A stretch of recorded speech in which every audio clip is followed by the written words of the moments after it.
Well, this morning, the public got its first look into the House Ethics Committee's findings on former Congressman Matt Gaetz. For a time, it was unclear whether the report on President-elect Donald Trump's original selection for Attorney General would be released. Several Democratic lawmakers have been outspoken that the report should be made public despite Gaetz's resignation from Congress.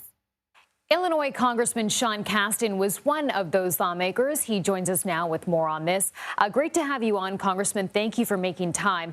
Want to begin with asking you about reaction to this report. What are you hearing from your colleagues on Capitol Hill?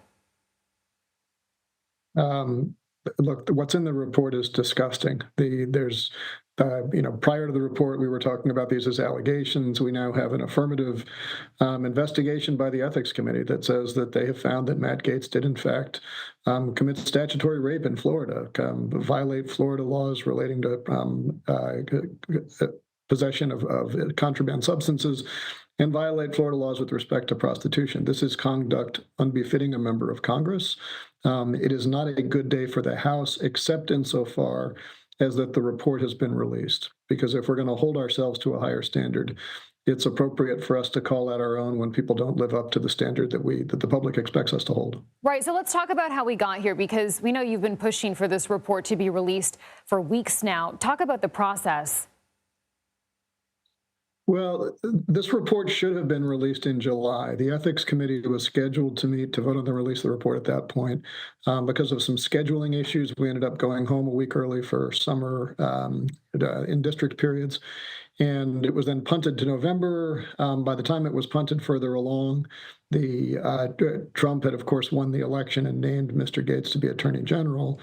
And at that point, we had led a letter to I think about 100 of our colleagues, pushing the Ethics Committee to release this report. The Ethics Committee deadlocked. At that point, we brought a privileged resolution to the floor to force the Ethics Committee to release the report. Speaker Johnson and Majority Leader Scalise used some parliamentary maneuvers to prevent us from forcing that vote.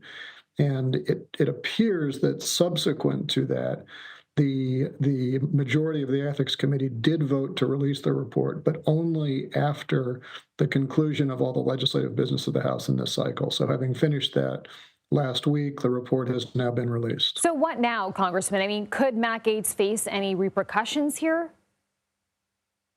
Well, the report is pretty clear that the statute of limitations under Florida law has expired. So repercussions with respect to the criminal justice system, it appears that most of those doors are closed.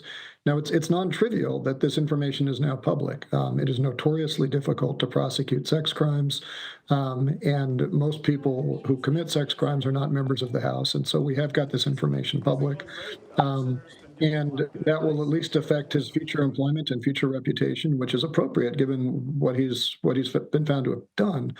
I think we do need to do some more digging to try to figure out why was Speaker Johnson blocking the release of this report.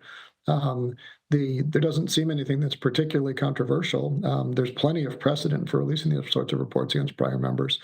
And there's a certain trust that's lost when the Speaker of the House is telling the House that this information shouldn't be public. And I just wonder as well, because of the timing of this, we have to mention Matt Gaetz is no longer serving as a congressman. Is this setting a precedent in any way that the House Ethics Committee is releasing a report on someone who is no longer serving when it comes to their conduct? To the contrary, if we had not released this report, that would have set a precedent. This is an important point. There have been a lot of members under ethics investigation whose tenure ended and then the report wasn't released. However, in most of those cases, that's someone who lost an election, and in most of those cases, those are more minor ethics infractions. And I don't say they're not significant, but maybe you didn't file your financial disclosures in a timely fashion. Maybe you didn't have the receipts for taxpayer-funded travel. Those are significant, but that's fundamentally different from statutory rape, right? And in point of fact, there have been 4 times over the last 4 decades when members were accused of taking bribes, having sex with minors, paying for sex. And in all 4 of those cases, going back to 1987, where those members then resigned, as Mr. Gaetz did, the report was completed, and in 3 of those 4, and now 4 of those 5 cases, it was released. So that's the precedent that's here. And again, it's a concern that Speaker Johnson wanted to set a new precedent and bury this report. All right, Congressman Sean Casten, thank you. Important to mention as well, Matt Gaetz was not charged with respect to any of the allegations we just discussed. Appreciate your time, Congressman. Thank you. Thank you.